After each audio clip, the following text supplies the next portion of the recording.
আল্লাহ যা হারাম করেছে এই পৃথিবীর কোনো মানুষের চাপে তা আমি গ্রহণ করব না। যদি সে আমার কপালে পিস্তল ঠেকায় যান বাঁচানোর জন্য আমি মিথ্যা বলবো, এরপর বলবো আল্লাহ মিথ্যা কথা বলছি, তুমি দেখি আমি আল্লাহ, তুমি তাকে আমি শুনবো না। অথবা আমি বলবো জানি বাঁচাইলাম না, তুই মেরে ফেল। দুটার একটা বলবো আমি। হয় আমি ভয় বলবো না না না ভাই ভুল করছি ভাই, আর করবো না। এরপর কমো আল্লাহ তুমি জানো এর আমি 5 পয়সার দাম দিই না।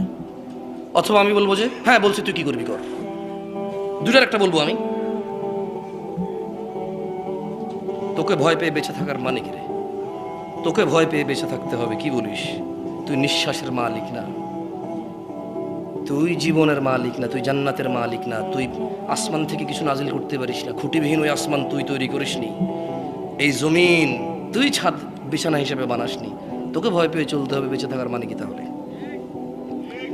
দিনী ভাইয়েরা, আমাদের পূর্বে কোনো মানুষ বৃদ্ধ হয়ে জন্ম হয়নি। এই যে সমাজের পৃথিবীর বুকে যত বৃদ্ধ মানুষ রয়েছে এরা কেউ এমনি যুবক হওয়া ছাড়া বৃদ্ধ হয়নি।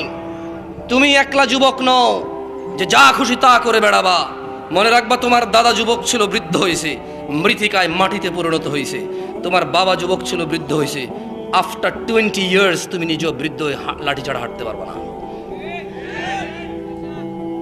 নিজেকে আল্লাহর কাছে আত্মসমর্পণ করো।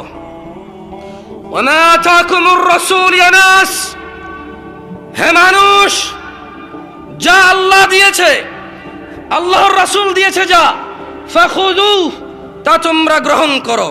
ওমা নাহাকুম আন ফান্তাহু, আর তিনি যা থেকে বিরত করেছে তা থেকে তোমরা তাকে বর্জন করো। আচ্ছা, কালকে যদি আমেরিকায় থাকা মানুষগুলো, বাংলাদেশি প্রবাসীরা, চায়নায় থাকা বাংলাদেশি প্রবাসীরা,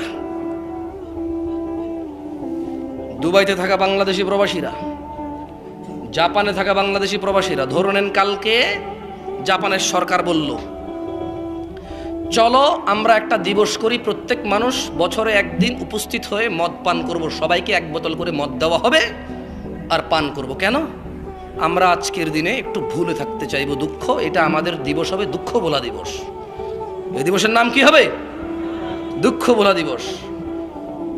তো ওখানে জাপানে যারা মুসলমান বসবাস করবে, হিন্দু বৌদ্ধ খ্রিস্টান বসবাস করবে, করতেই পারে, ঠিক না? জাপানের সরকার হঠাৎ করে একটা দিবস তৈরি করলো। কি দিবস? কি দিবস? তুমি কি তোমার বাচ্চাকে সাজিয়ে গুজিয়ে স্কুলে পাঠাবা মদ পানের জন্য? আরে হ্যাঁ, জবাব সুন্দর করে জোরে দাও। তুমি কি তোমার বাচ্চাকে মদ পানের জন্য দুঃখ ভোলা দিবসে অংশগ্রহণ করতে দিবা? কারণ জাপানের সরকার বলছে তাই। কেন দিবা না? কারণ তুমি মুসলিম জাপানি। তুমি কি জাপানি? অথবা জাপানি মুসলিম। তুমি তোমার মুসলমানিত্ব বিসর্জন দিয়ে কোনো দেশের হয়ে থাকা তোমার জন্য জরুরি না, এই জন্য তুমি দিবা না, ঠিক না? তো মিউজিক হারাম কিনা? মিউজিক হারাম কিনা? ব্যাপারটা হারাম কিনা? তো তুমি তো তোমার বাচ্চাকে না করলে না যে বাবা আজকে যায় গান গাইস না। ও, জাপানের সরকার বললে না, মুসলমান দেশের মুসলমান সরকার বললে না করবো কেমন? না, ও আমি মনে হয় শহীদদের বিরোধিতা করছি না? হ্যাঁ রে ভাইজান, আপনার আব্বা যিনি শহীদ হয়েছেন ভাষা দিবসে, উনি কোথায় লিখে গেছেন যে বৎস আমার, হে বৎস, আমি জীবন দিয়া চলে, আমি ব্যঙ্গ করতেছি না, যে আমার ছেলে আমি জীবন দিচ্ছি যাতে তুমি মুক্ত বাতাসে মুক্ত কথা বলতে পারো, আমি মরে গেলে তুমি আমার সমাধি করে নাচে গিয়ে গান গিয়ে আমাকে স্মরণ করিও। কে, কোন শহীদ বলে গেছে? কোন মুসলমান শহীদ বলে গেছে? কোন মুসলমান শহীদ এরকম বলে গেছে যে আমি মারা যাওয়ার পরে আমাকে তোমরা নিচে গিয়ে স্মরণ করিও, আমার আত্মা শান্তি কামনা করিও? আমার যদি কোনো বাপদাদার পূর্বপুরুষ কেউ মরে থাকে, নিশ্চয়ই তিনি ওনার জন্য দোয়ার জন্য মরেছে। কি জন্য? দোয়ার জন্য মরেছে। যাই হোক, আমি ব্যঙ্গ করছি না কাউকে, প্রত্যেকের ধর্মীয় অনুভূতি তার। তবে অ্যাজ এ বিইং মুসলিম, আমি ইসলামে যা হারাম সেভাবে কাউকে সম্মান করব না, যে কোনো মূল্যে করব না, আমি করব না। যারা করে আমি তাদের সাথে ডিসএগ্রি করবো উইথ রেসপেক্ট, ভদ্র ভাষায় 100% ডিসএগ্রি। ভাই, আমরা এভাবে সম্মান করি না, এভাবে সম্মান আমরা এভাবে সম্মান মনে করি না। তো কেন মনে করেন না? আচ্ছা তুমি বলো না এভাবে সম্মান কেন মনে করবো? উমক ফিলিপস বলে গেছে, I don't care who is the Philips is. হ্যাঁ, জন সিনা বলে গেছে, I don't care who is that guy, I don't know him, why should I follow him, who is he, সে কে, তাকে কেন ফলো করবো আমি? তুমি করো, তোমার দরকার, আমি তোমার বাধা না দিলে তো হয়। তুমি বলো যে আমি তোমার বাধা দিচ্ছি, তুমি বলো যে ভাই আপনি কেন বাধা দিচ্ছেন না, ভাই তোমাকে বাধা দিচ্ছি না ভাই। আমরা ফলো করি কাকে? ওয়ামা আতাকুমুর রাসূল ইয়া নাস, যা রাসূল দিয়েছে, শুধু এই ক্ষেত্রে নাই, ইবাদতের ক্ষেত্রে রাসূল যা দিয়েছে তা গ্রহণ করতে হবে। ওয়ামা নাহাকুম আন, আর যা তিনি নিষেধ করেছেন ফান্তাহু, তা বর্জন করতে হবে। আমি আর 15-20 মিনিট কথা বলে ছেড়ে দেবো আপনাদেরকে, কারণ অনেকে ফজর নামাজ পড়বেন না, বলবেন যে না প্রতিদিন মোবাইল টিপা নাটক সিনেমা দেখে ফজর মিস করি, আজকে একটা ভালো কাজ করছি, ফজর না পড়লেও চলবে, ওয়াজ শুনছি। ইউ হ্যাভ এ রিজন ভাই, একটা রিজন তো আছে, you have a good reason. आओ भाई जिबा कर दो, यहाँ पे मार दो यार। आऊज़ु बिल्लाहि मिनश शैतानिर रजीम। লা হাওলা ওয়ালা কুওয়াতা ইল্লা বিল্লাহিল আলিয়্যিল আযীম। একটা বক্তব্য শুনুন না, হুজুররা বলে যে বিড়ালের মতো 100 বছর বেঁচে থাকার চাইতে বাঘের মতো কতদিন বাঁচবে? ঘন্টার পর ঘন্টা বেমনোযোগী হয়ে ওয়াজ শোনার চাইতে মনোযোগ দিয়ে 20 মিনিট শুনবো, ওকে? आगे आना जगह पे ला लिया ना, बेटा उतर गया ना अभी, सही है। औज़ु बिल्लाहि मिनश शैतानिर रजीम। वत्तकुल्लाह या नास, अल्लाह के भय करो। इन्नल्लाह शदीदुल इक़ाब, निश्चय अल्लाह शास्ति दाने कठोर।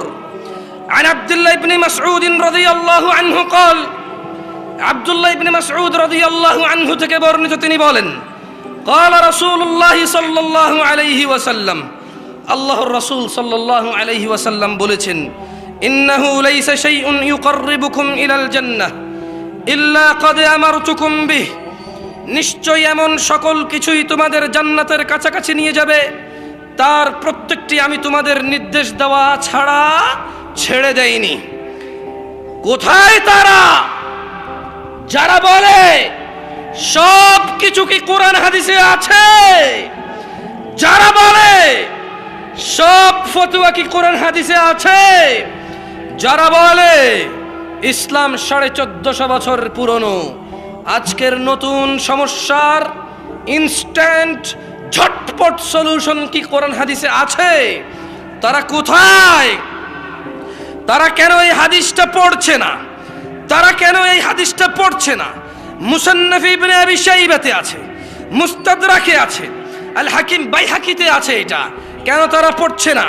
আব্দুল্লাহ ইবনে মাসউদ রাদিয়াল্লাহু আনহু বলছেন, আল্লাহর নবী বলেছেন, ইন্নাহু লাইসা শাইউন ইউকাররিবুকুম ইলাল জান্নাহ ইল্লা ক্বাদ আমারতুকুম বিহ, এমন কোন ভালো কাজ নেই যা তোমাদের জান্নাতের নিকটবর্তী করবে অথচ আমি মুহাম্মদ নির্দেশ দেইনি সাল্লাল্লাহু আলাইহি ওয়াসাল্লাম। ওয়ালাইসা শাইউন ইউকাররিবুকুম ইলান নার ইল্লা ক্বাদ নাহাইতুকুম আনহু, এবং এমন কোন কিছু নেই যা তোমাদের জাহান্নামে নিয়ে যাবে আমি নিষেধ করিনি, এমন কোন মন্দ কাজ নেই যা আমি নিষেধ করিনি, যা করলে তোমরা জাহান্নামের নিকটবর্তী হবা। কোথায় তারা যারা বলে কোরআন ও হাদিসে সকল সমস্যার সমাধান নেই? দিনী ভাই আমার, আমি জোরে কথা বলি, তুমি ধরে নাও, তুমি ধরে নিও না, তুমি বিশ্বাস করো, আমি ইচ্ছা করে বলি না। যদি আমার এটা ফিতরাত না হতো, যদি এটা আমার অভ্যেস না হতো, তাহলে কেন আমি প্রত্যেকটা প্রোগ্রামে এমন করে বলতাম? তুমি আমার জোরে কথা বলাতে মনে কষ্ট নিয়ে কোরআন হাদিস উপেক্ষা করিও না, এগুলো আমার কথা না, আমি পড়ে শোনাচ্ছি। তোমার ভালো লাগে না আমার জোরে কথা, তোমার ভালো লাগে না আমার অ্যাটিটিউড, তোমার ভালো লাগে না আমার হাত আঙ্গুল ডান দিকে যায় বাম দিকে যায়, তোমার ভালো লাগে না আমি অত বেশি শিক্ষিত না, তোমার ভালো লাগে না আমি আরো অনেক কিছু করি, তোমার ভালো লাগে না আমি একটু খাটো মানুষ, তোমার ভালো লাগে না আমি তোমার মাদ্রাসায় পড়িনি, তোমার ভালো লাগে না আমি তোমার কাছে বায়াত হইনি, তোমার ভালো লাগে না আমি তোমার তরিকার না। ঠিক আছে, আমাকে বাদ দাও, আমাকে বাদ দাও। তুমি তো শিক্ষিত মানুষ, তুমি তো মাদ্রাসার ছাত্র, তুমি তো মাদ্রাসার শিক্ষক, তুমি তো মসজিদের ইমাম, তুমি তো মুহাদ্দিস, তুমি তো খতিব। ভাই আমার, শুধু আমার মুখে শুনছো বলে, আমাকে ঘৃণা করো বলে আল্লাহর নবীর হাদিসকে অস্বীকার করবা? ছি, অনেক ভুল সিদ্ধান্ত তোমার।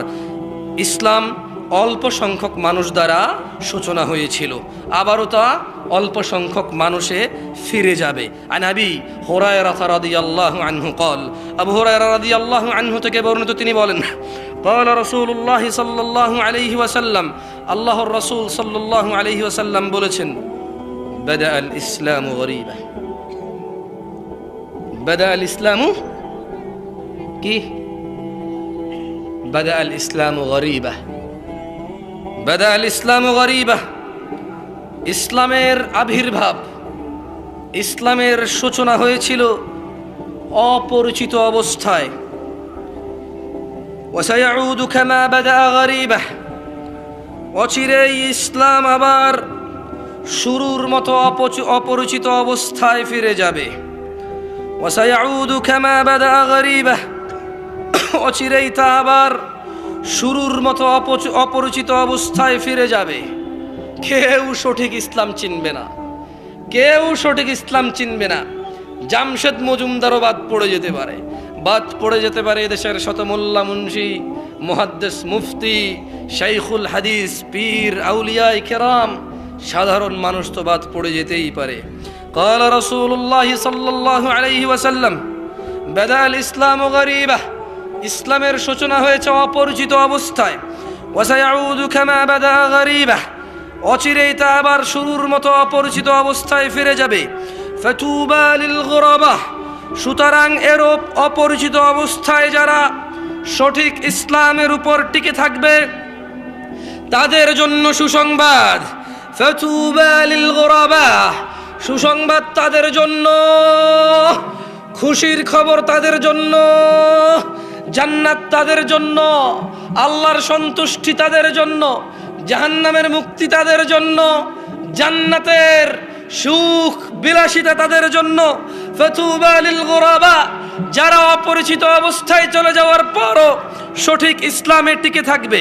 দ্বীনি ভাইয়েরা, আল্লাহর রাসূল মুস্তাফা সাল্লাল্লাহু আলাইহি ওয়াসাল্লামকে ভালোবাসা ছাড়া আল্লাহর নৈকট্য পাওয়া সহজ তো দূরের কথা, ইম্পসিবলের পরে ইম্পসিবল, অসম্ভব, কসমিন কালে অসম্ভব নয়।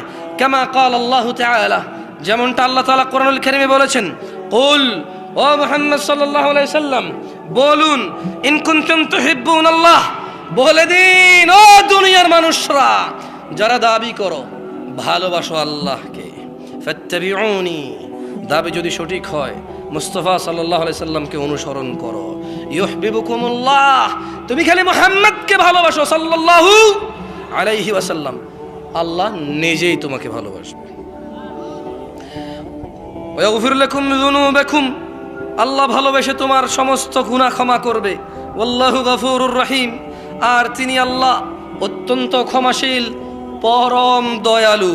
আন সাউবান রাদিয়াল্লাহু আনহু قال, সাউবান রাদিয়াল্লাহু আনহু থেকে বর্ণিত, তিনি বলেন, قال رسول الله صلى الله عليه وسلم, আল্লাহর রাসূল সাল্লাল্লাহু আলাইহি সাল্লাম বলেছেন, لا تزال طائفة من أمتي ظاهرين على الحق, অল্প কয়জন ভয় পাও, সামান্য কয়জন মন খারাপ, সংকুচিত, ভীতু, খুব চিন্তিত।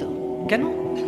পুরো মসজিদে তোমরা অল্প কয়জন মানুষ ফজরে এসেছো, পুরো মাহফিলে অল্প কয়জন মানুষ এসেছো, মাদ্রাসাগুলোতে অল্প কয়জন তার বাচ্চাকে পাঠিয়েছে, তুমি সংকুচিত, অন্যায়ের বিরুদ্ধে অল্প কয়জন মানুষ কথা বলে, সুন্নাহর অনুসরণ অল্প কয়জন মানুষ করে, তো শুনে নাও, চিন্তিত হয়েও না। সাউবান রাদিয়াল্লাহু আনহু থেকে বর্ণিত, তিনি বলেন, قال রাসূলুল্লাহ সাল্লাল্লাহু আলাইহি ওয়াসাল্লাম, আল্লাহ রাসূল সাল্লাল্লাহু আলাইহি ওয়াসাল্লাম বলেছেন, لا تزال طائفة من أمتي ظاهرين على الحق, আমার উম্মতের একটা দল সদা সর্বদা সত্যের উপর অটল থাকবে। আল্লাহ আমাদের কবুল করুন।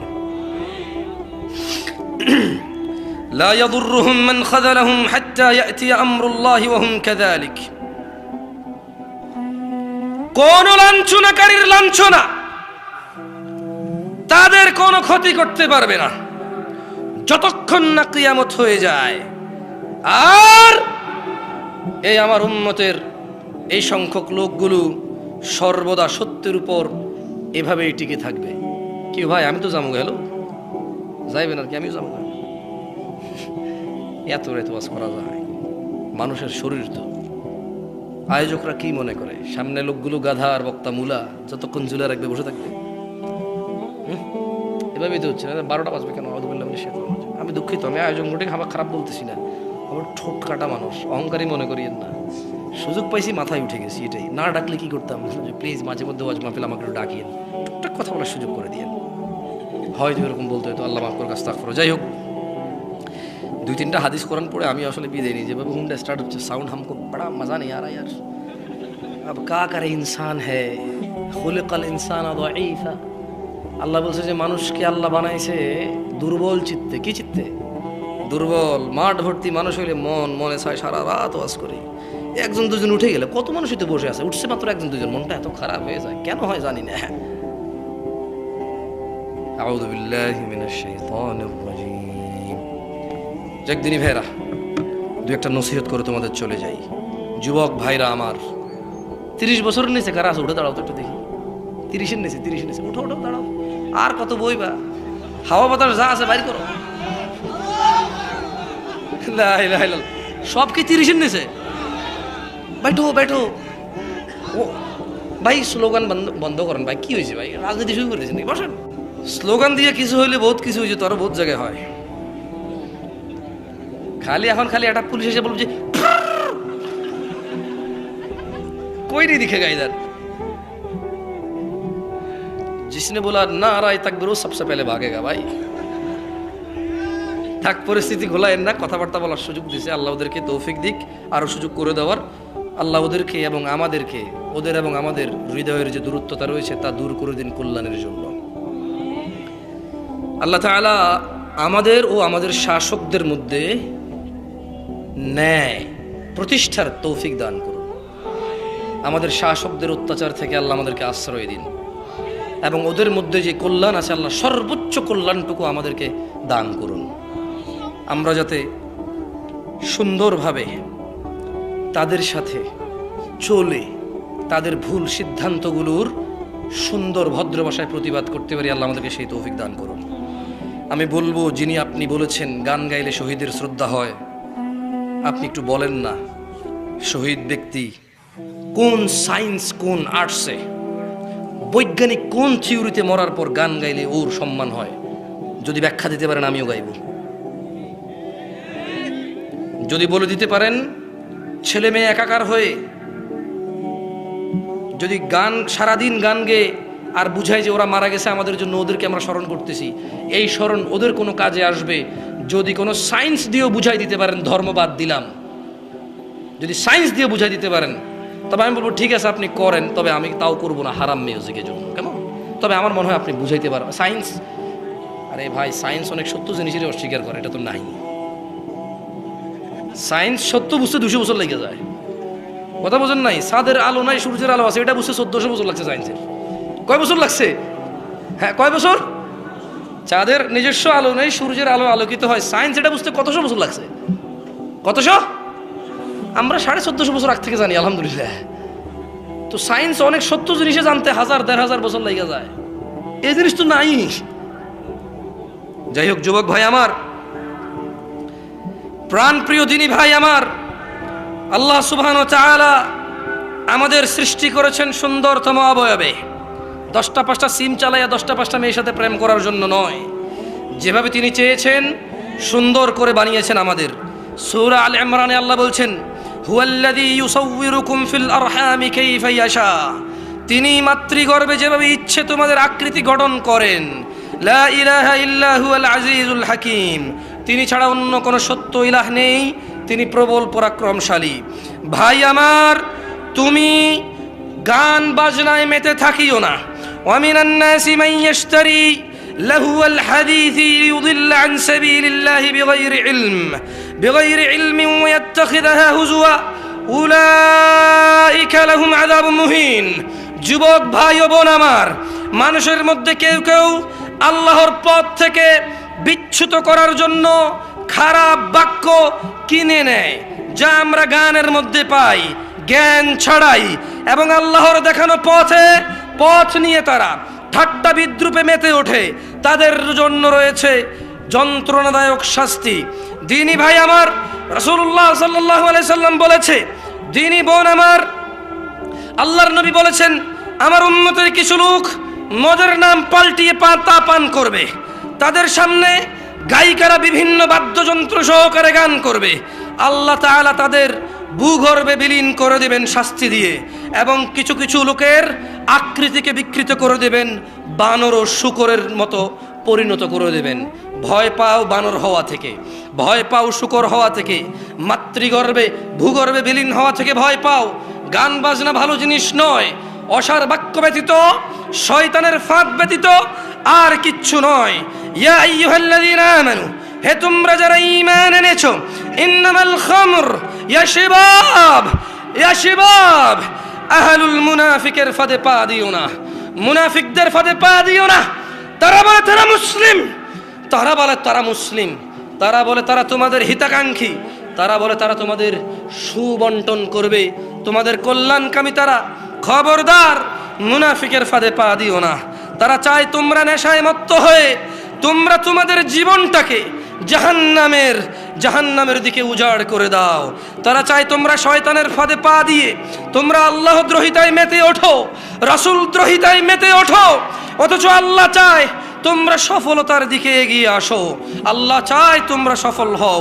আল্লাহ সুবহানাহু ওয়া তাআলা সূরা মাঈদায় 90 নম্বর আয়াতে বলছেন, ইয়া আইয়ুহাল্লাযীনা আমানু, তোমরা যারা ঈমান এনেছো নারী ও পুরুষরা, ইন্নামাল খামর ওয়াল মাইসির ওয়াল আনসাব ওয়াল আজলাম রিজসুম মিন আমালিশ শাইতান ফাজতানিবুহু লাআল্লাকুম তুফলিহুন।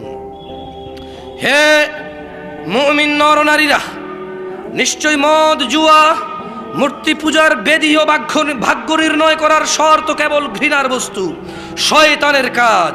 কাজেই তোমরা সেগুলো বর্জন করো যাতে তোমরা সফল হও। মদ ছাড়তে হবে, নাহলে সফলতা আসবে না। জুয়া ছাড়তে হবে, নাহলে সফলতা আসবে না। বাদ্যযন্ত্র ছাড়তে হবে, নাহলে সফলতা আসবে না।